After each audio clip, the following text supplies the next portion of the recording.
The subway trains rumble through the city, carrying meetings, greetings, and goodbyes.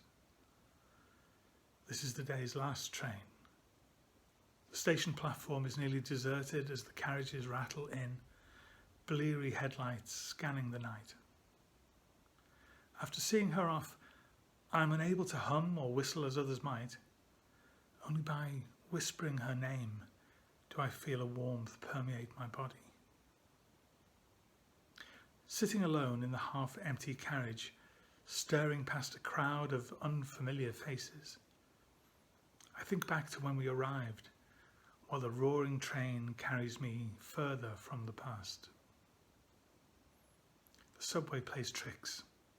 Shortening the distance between us, it soothes my panicking heart, only to ruthlessly pull me away, leaving me feeling like a stranger in my own city. When day breaks, the god of sleep comes knocking on my door. The last train keeps juddering along, zigzagging before my eyes. I stand on a deserted platform, watching her silhouette disappear, then reappear in the interstices of the rocking carriages. How much longer? How long now?